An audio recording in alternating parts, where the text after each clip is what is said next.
All right, I'm back on the back row here at Oakley. They have spent a ton of money over the last few months on asphalt back here.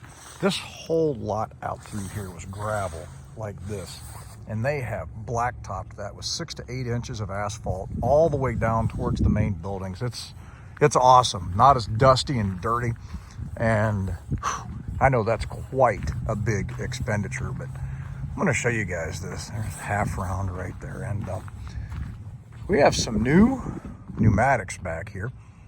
And here we have 2325, which is a brand new vacuum pneumatic. And I noticed this, that the vacuums are still 4 pods. Okay, my new one, 2311, is a 3 pod. And the pods are 1, 2, 3, 4. And then if you go down along the bottom, the T's and the valves down here in the cones, okay, are each off of one of the pods. But you guys see this can back here? That's the vacuum can. I don't know the exact nomenclature, and truthfully, guys, I don't care. Okay, but I call it the big can on the back, and that's what allows them to pull product up into the trailer. The biggest distinction, the biggest one, even though there are other distinctions between a vacuum pneumatic and a regular pneumatic, is that a vacuum pneumatic can load itself. It can reverse pressure and pull product onto the trailer, not just push it off. I can only push product off. I can't push product on. The other thing that this trailer has different is there are no aerators on this trailer. If you guys think back, my trailer has 3 valves right here. You have top air, blow down, and then you have your aerators, which are your vibrators. And I'll show you this by coming right next door to this shiny new food grade trailer, which is a 3 pod. 1, 2, 3, like mine. Mine's not food grade, but it's a 3 pod. And if you look, you have top air, blow down, and aerator control. Now what I'll show you, as I've said to you before, if you have aerators, this valve right here controls your vibrators. Aerators are vibrators. They chatter up inside the cone, and those white lines right there and those little bubbles, these things right here, those are little percussion cups that are inside of each cone or hopper, and they chatter and vibrate, and it allows product, it assists product in falling out of the trailer, and it creates pressure. It's air operated.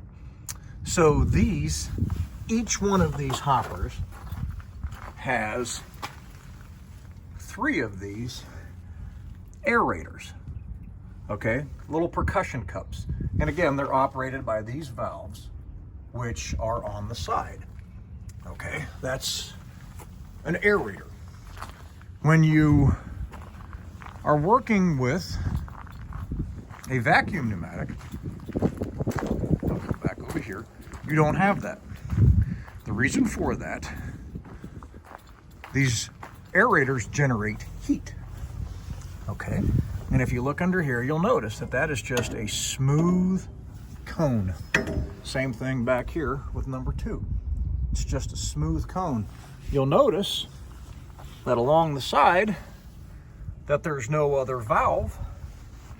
Here's your product valve right here, but you'll notice there's no other valve right there like on the other trailer that controls the airflow to that. It's not there. So you can't put any kind of agitation to this trailer. And one of the other distinctions is the bottoms of these don't have bottom doors that drop down. It's a closed system.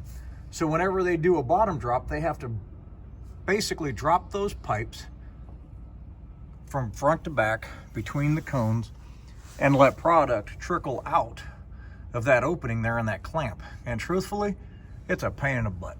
It's got to be a nightmare for these guys to drop down that T-bottom and let that product fall out. And when they go to a washout and they strip everything out of these, they call it a full conversion wash. So back to the subject of aerators. The reason why they don't have aerators is they generate heat.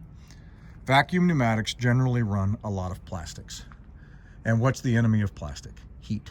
The worst thing you could do is melt plastic inside of one of these cones or these trailers, because you are not going to get it out. It's going to be a nightmare, and I don't know how you would get it out other than to go down in there and try to torch it out and clean it out. It would be a very bad situation. So heat is the enemy of a vacuum trailer. Again, has the big can there on the back, because plastics melt, and the last thing you would want inside of this trailer is a load of melted plastic. Where does that create an issue?